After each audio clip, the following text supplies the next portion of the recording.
Hello children, welcome to असा education. आज हम जो चैप्टर कर रहे हैं वो है चैप्टर 8 सोशल मूवमेंट्स। ये हमारे इस बुक का लास्ट चैप्टर है और आज हम जो है अपने इस वीडियो में इसका इंट्रोडक्शन करेंगे।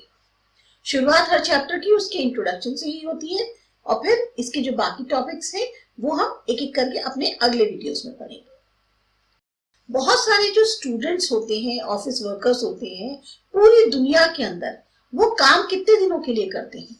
हफ्ते में 5 या 6 दिन। और जो वीकेंड्स होते हैं जैसे सैटरडे संडे है उस दिन वो आराम करते हैं। पर ये जो बहुत कम लोग होते हैं जो इस दिन को बड़ा रिलैक्स करते हैं, कभी इनको इस बात का एहसास होता है कि ये जो इनको छुट्टी मिली है ये एक नतीजा है बहुत लंबे स्ट्रगल का जो वर्कर्स द्वारा किया गया। वर्क डे जो हम दिन में काम करते हैं वो 8 घंटे से ज्यादा ना हो, जो मेन या वुमेन है उनको बराबर जो है तनख्वाह मिले जो वो सेम तरह का काम करते हैं, या जो वर्कर्स हैं उनको भी एक तरह से हक मिलना चाहिए कि उनको भी है सोशल सिक्योरिटी मिले, उनको पेंशन मिले रिटायरमेंट के बाद। ये सारे वो अधिकार हैं जो कैसे मिले, जो सोशल मूवमेंट्स है, एक सामाजिक आंदोलन जो हुए उनके बाद ही हमें ये सब चीजें हासिल हो पाई। तो हम कह सकते हैं कि जो सोशल मूवमेंट्स हैं उन्होंने पूरी दुनिया की एक तरह से जिसमें हम रहते हैं उसको एक शक्ल दी और यही सोशल मूवमेंट्स आज भी वही काम कर रहे हैं। अब यहाँ आपके पास दिया हुआ है बॉक्स 8.1 जिसमें दिया है राइट टू वोट, वोट डालने का अधिकार। जो यूनिवर्सल एडल्ट फ्रेंचाइजी है या जो एक अधिकार है कि हर एक को जो एडल्ट है उसे वोट डालने का हक है, ये एक ऐसी राइट है, एक ऐसा अधिकार है जो हमारे इंडियन कॉन्स्टिट्यूशन द्वारा गारंटी किया गया है। इसका मतलब क्या हुआ कि हमें कोई भी इंसान हम पर रूल नहीं कर सकता उसके अलावा जिसको हमने खुद चुना है और उसको अधिकार दिया कि हाँ तुम हमारे ऊपर जो है हमारी तरफ से एक तरह से रिप्रेजेंटेटिव हो और तुम जो हो इस तरह से चीजें बनाओ कि हमारे को उससे आसानी हो। अब ये जो राइट है, इस राइट को हम कह सकते हैं इसका एक कंप्लीट चेंज हमें देखने को मिला उस टाइम से जब कॉलोनियल रूल था। उस टाइम पे क्या होता था, जो कॉलोनियल ऑफिसर्स थे उनकी अथॉरिटी चलती थी और ये किसको रिप्रेजेंट करते थे? जो ब्रिटिश क्राउन है उसके इंटरेस्ट को। तब उस टाइम पे जो हमारे यहाँ के ऑर्डिनरी पीपल थे उनको मजबूर किया जाता था कि वो लोग जो हैं इन कॉलोनियल ऑफिसर्स के आगे अपने आप को सरेंडर करें। पर ब्रिटेन जो है वहां पर ऐसा नहीं था कि हर एक को वोट डालने का अधिकार था।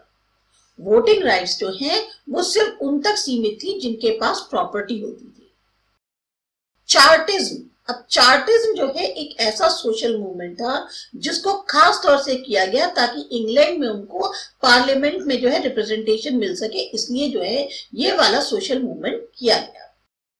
1839 में लगभग 1.25 मिलियन से ज्यादा लोगों ने जो है ये जो पीपल्स चार्टर है इसको साइन किया और सबने कहा कि हमें भी जो है वोट डालने का अधिकार मिलना चाहिए, यानी कि खासतौर से मेल्स को बैलेट के थ्रू वोटिंग हो और सबको ये अधिकार हो कि वो इलेक्शंस में जो है वोट डाल सके भले ही उनके पास प्रॉपर्टी हो या ना हो।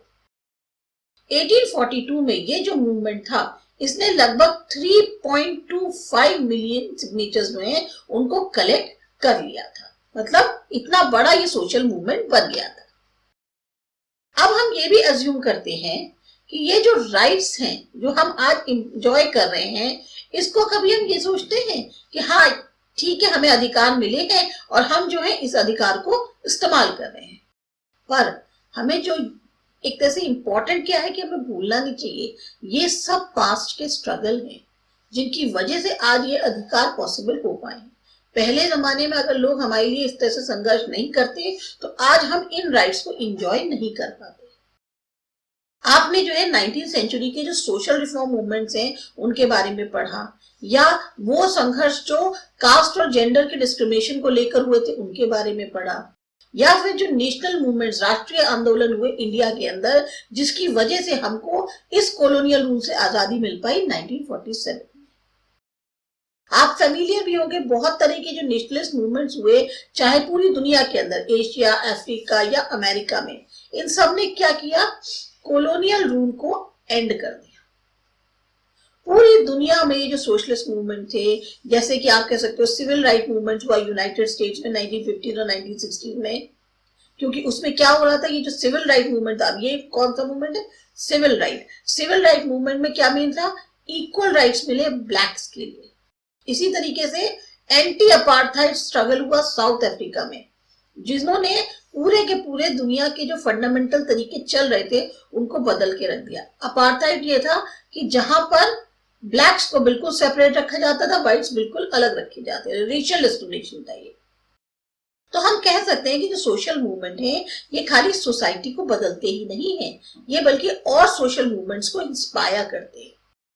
आपने अपना चैप्टर 3 जो है उसमें देखा था कि किस तरह से जो इंडियन नेशनल मूवमेंट है उसने हमारे इंडियन कॉन्स्टिट्यूशन को बनने में काफी मदद करी, और कैसे फिर इंडियन कॉन्स्टिट्यूशन का एक बहुत बड़ा रोल रहा एक सोशल चेंज को लाने में। तो हमारा ये जो चैप्टर है सोशल मूवमेंट्स, इसमें इंट्रोडक्शन में यही सब बताया गया है, और इसके बारे में जो सोशल मूवमेंट्स है उनकी डिटेल में हम अपने एक एक करके टॉपिक में कवर करेंगे। तो मिलते हैं अपने अगले वीडियो में।